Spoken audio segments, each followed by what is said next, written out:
Today you'll learn the 8 powerful brand communication tips that you need to create a strategy that gets you remembered, that gets you heard, and actually has people starting to do what you're asking them to do, whether it's engage or buy from you, etc. So tune in, we're going to cover all 8 today.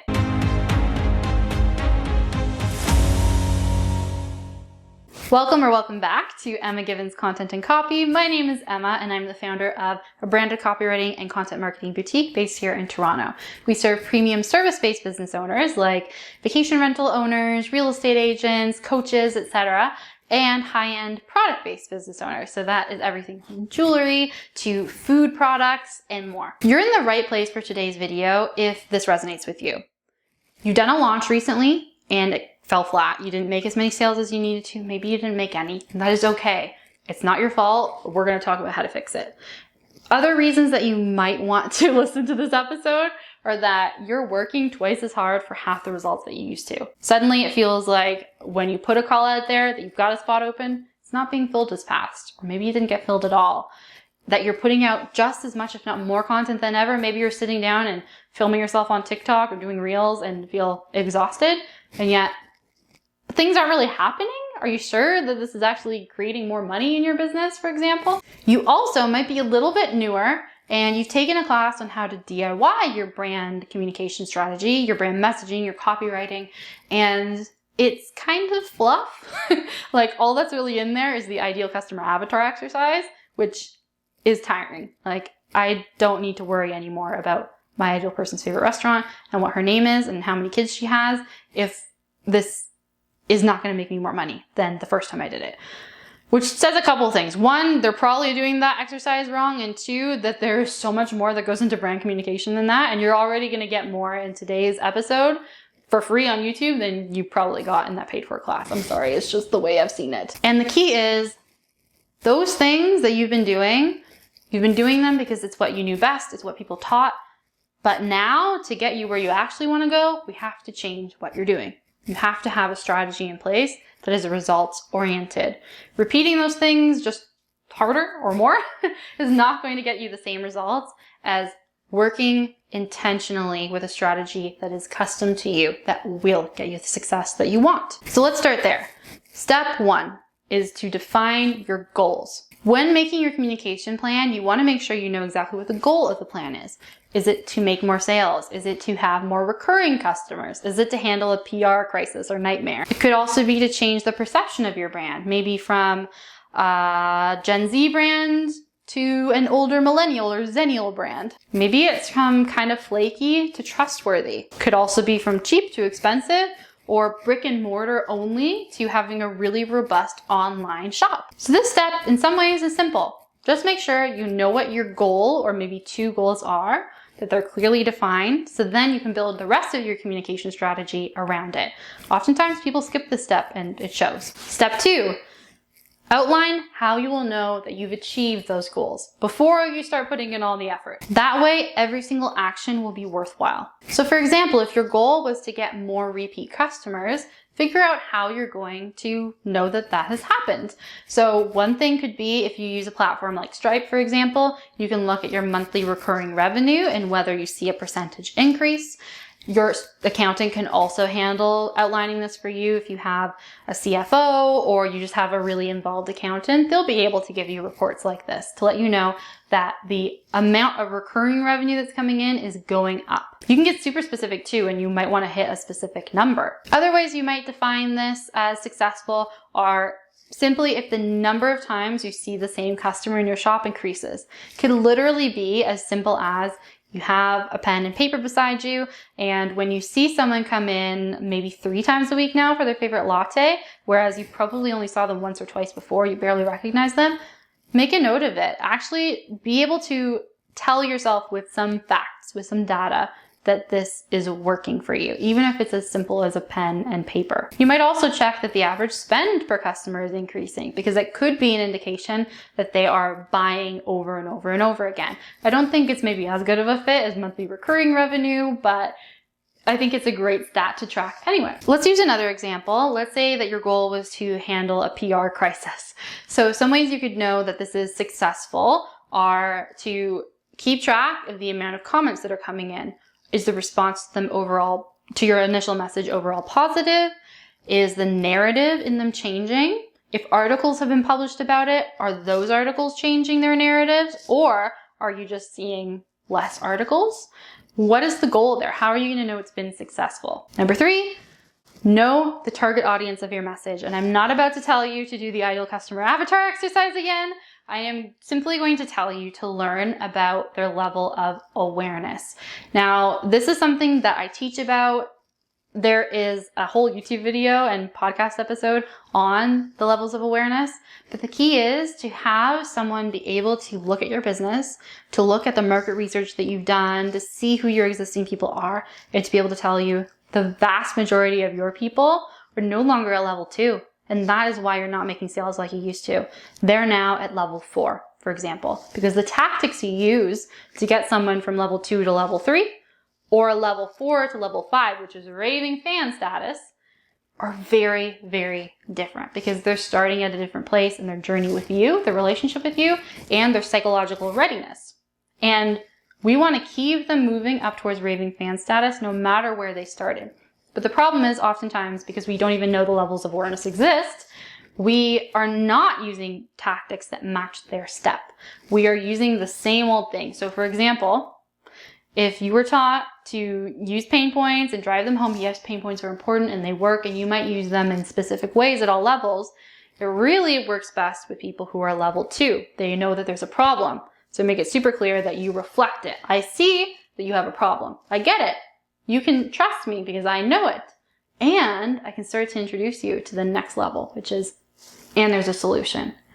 But at level 4, they're not stuck in the problem anymore. They already know that you have a really great solution. Maybe they've even bought from you, and now we just want them to go to level 5, which is where they are raving fans, repeat buyers, easy to sell.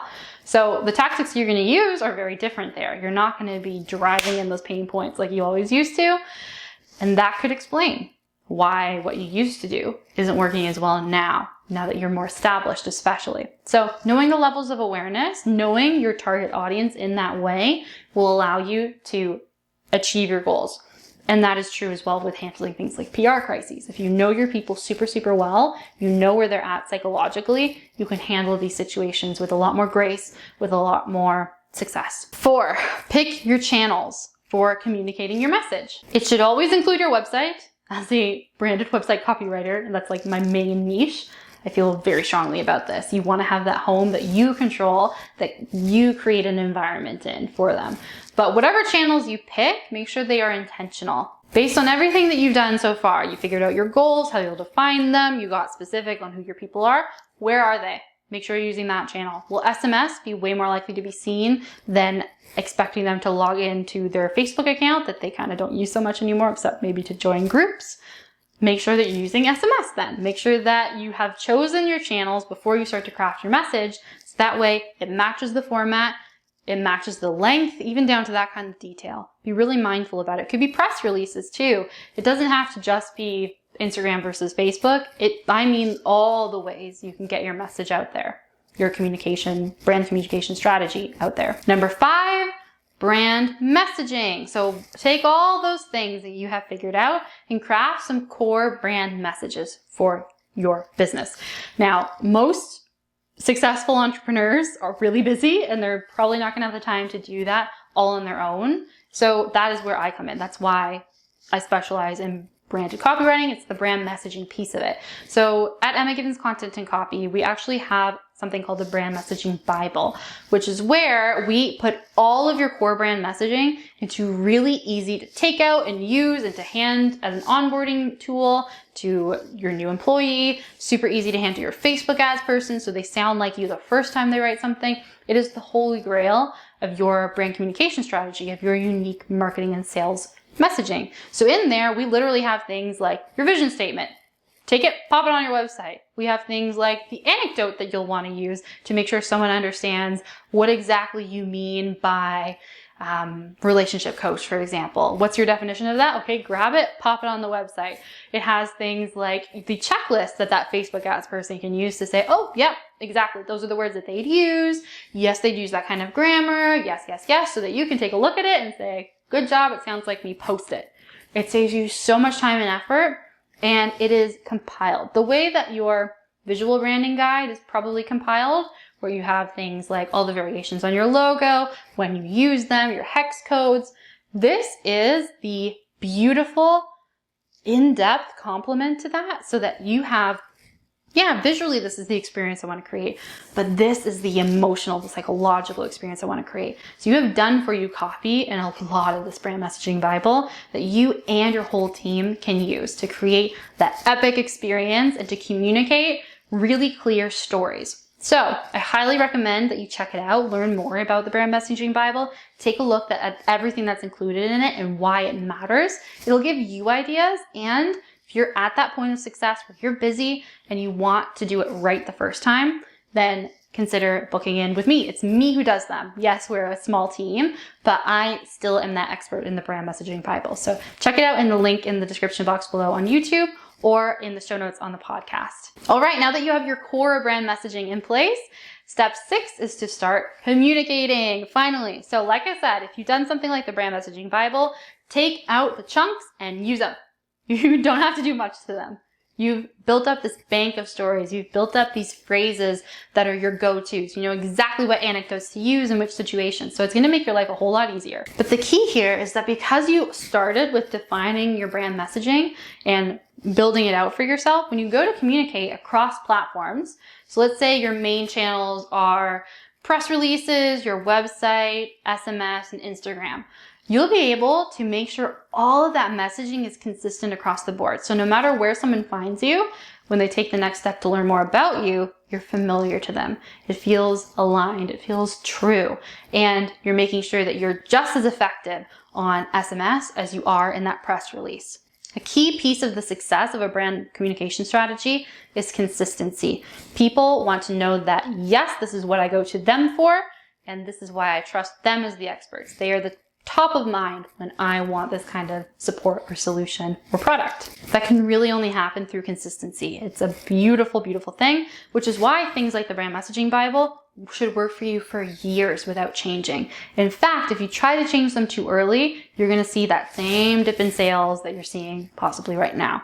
When you have that clearly defined messaging strategy that's done right the first time, you should continue to see it work for you as a team member, basically 24/7, because it's on your website, it's on your social media, time and time again for years to come. Step 7 is to practice using that core brand messaging and your core stories when you actually speak to people verbally too. It's going to make it way easier for you to, again, appear consistent across the board and to have a lot of confidence that you know exactly what makes you unique and you can say it at a moment's notice. You can say it when you're at a networking group and you have a 60-second pitch. You can say it at a podcast interview. You can even use strong messaging at a moment's notice in a sales call when someone's asking for more details or when you have to give a little bit of background so that they can continue the conversation with you. You're going to be speaking to people throughout your time as a business owner. You already are. You know it. So having that messaging deep in your mind by just being sure to use it, by referencing something like your brand messaging Bible. That's part of what makes it so handy. Just take a peek at it, use it. Use it verbally as much as you do in writing. 8 is in some ways the easiest step because a long time ago, you figured out how you would define success, right? Was it monthly recurring revenue, for example? Was it the number of articles slowing down about your PR crisis? Well, now, after you've implemented, check those results. Look at whether you are seeing the percentage that you want, the number that you want, those concrete KPIs. Are they happening? If so, this is successful. So I put a lot into these 8 parts of a brand communication strategy that works. So tell me in the comments below, which of these is new for you? Step 1 all the way through step 8. And we talked a lot about the brand messaging Bible today because of the fact that I know it works. And that's why I definitely invite you to learn more about it. There's a whole breakdown on the page that we have a link for it in the description box on YouTube, in the show notes on the podcast. There's a whole breakdown of what's included. So take a look, see what's missing in your own plan. You can give it a try, or you can have me do it right for you the very first time. Once we book in the time that I speak with you, which we call the brand messaging experience, it's part of the brand messaging Bible, then within a week, you have your brand messaging Bible done for you fast, done for you right. So I would love to create yours for you. Thank you so much for watching today's episode of Emma Givens Content and Copy. If you liked it, then please give it a thumbs up. Please hit the subscribe button and the notification bell so that you never miss a video. It is always such an honor to spend this time with you. And now YouTube is going to suggest some other videos that are going to be super useful. But if you have to go, I totally understand, and I will see you next Thursday. So take care until then. Bye.